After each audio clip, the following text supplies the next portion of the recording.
Milind Sarwate of Increate is right here with us. He's also an independent board member on several companies. Milind, always a pleasure speaking to you. Same here. And, it's been 20 years that you have served on many boards.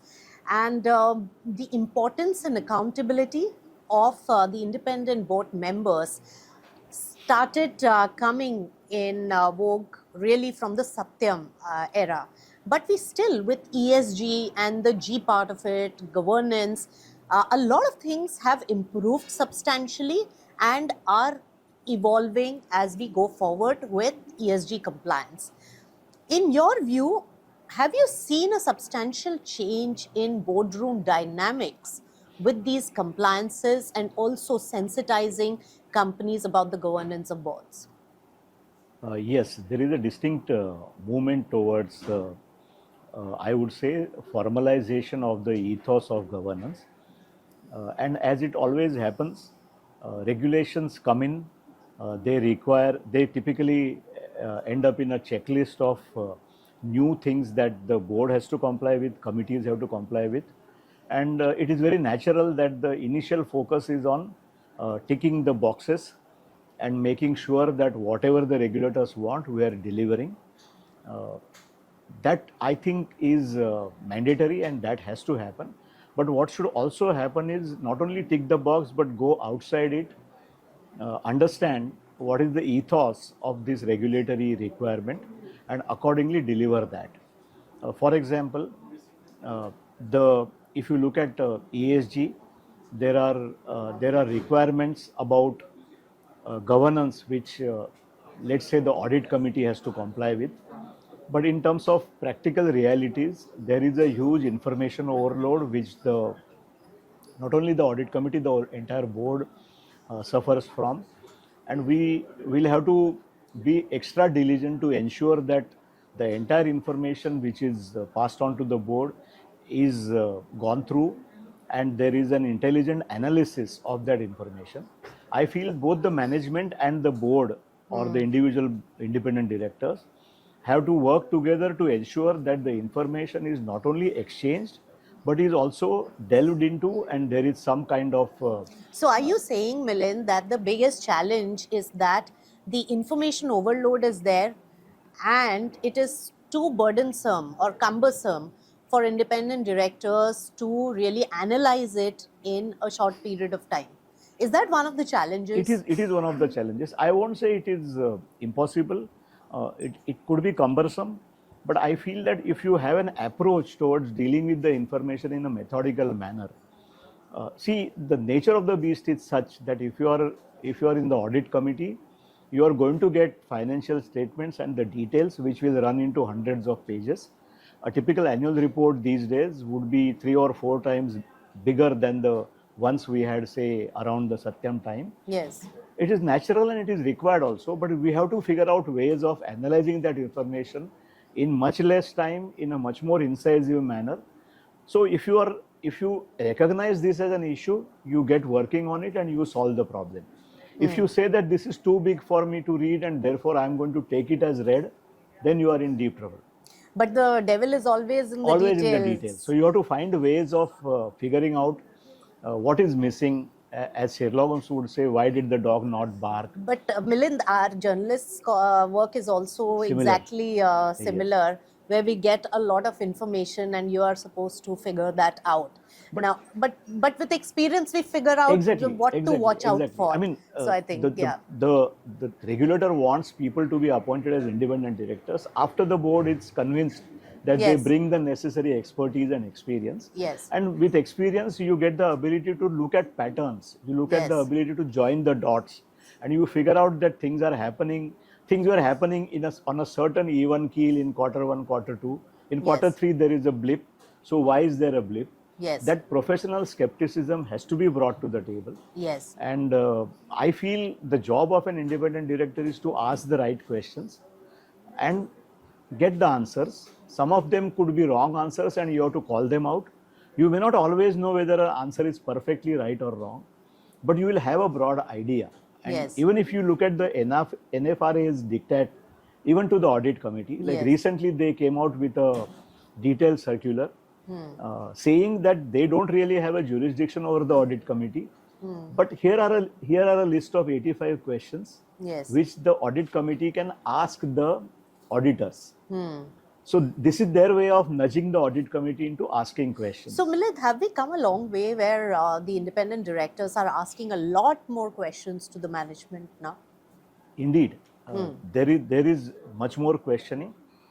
I would say that the committee meetings may not see so much questioning, but as I always love to say, board happens 365 days a year, and not only on days when meetings are there.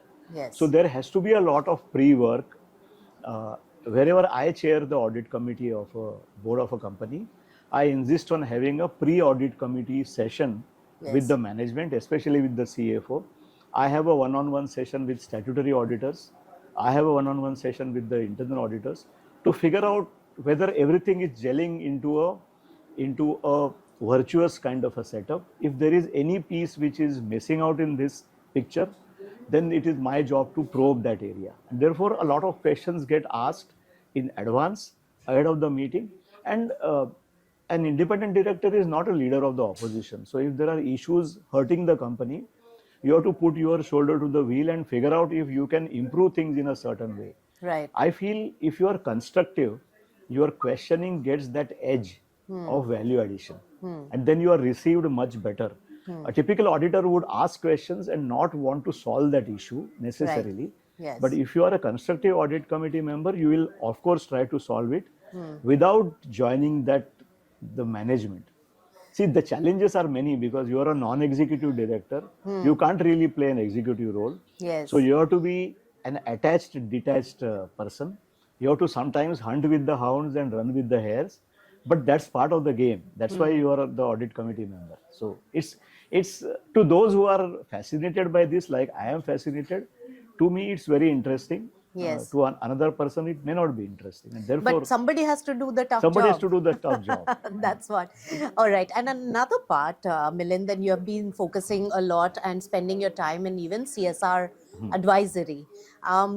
Is there a constructive and strategic approach to using that mandatory percentage that has been prescribed by the government from the profits of corporations?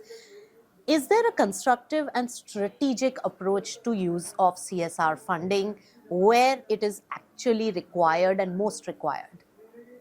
Yes, I think there are many ways by which this 2% mandatory spending can be, so to say, optimized and strategically improved in terms of its value.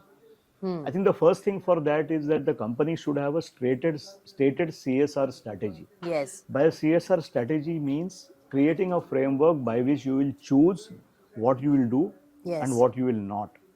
Typically, you will move away from individual preference based spending or donations to more corporate.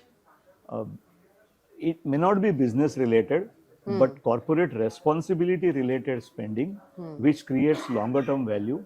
Some of the easy pickings are the communities where the company is present. You invest in those local communities, thereby you improve the lot of the people in and around your locations. Yes. The second area could be you will have a supply chain database, a vendor database, a customer database, and so on. You improve the lots of families over there. So don't focus on what returns you will get from the business, but focus on the returns which the society will get.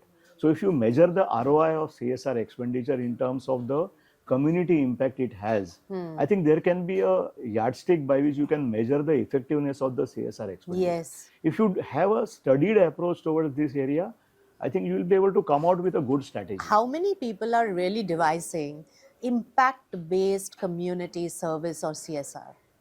There are quite a few. See, this area is not exactly tangible because it's not a business as such. But there is some business logic you can bring to this field. I think there is a quote from the movie Wall Street that greed purifies. So in this case, the greed may not be for you individually or for your company, but you should certainly be greedy for the society. You should be able to say that this way my society will gain. And if you are looking at the societal gain as the yardstick, I think you will be able to develop something which creates value. Yes. I think the intent of this entire CSR related legislation, the intent of this entire CSR legislation is not to sort of glorify donations. Yes. It is to glorify contributions, and a contribution is different from a donation. So you, first of all, as compared to a donation, there is a long-term involvement. Secondly, there is a partnership element in that, and that's why the CSR regulations talk of CSR projects which last over 2-3 years. There is Yes. a dispensation specially made for those projects.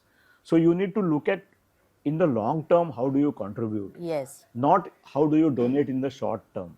So if you apply your mind just as you would apply to a business project, I think you will That's get right. tremendous The value. return from that investment Exactly, to the exactly. society has to be seen in the context of society benefiting from in the long run.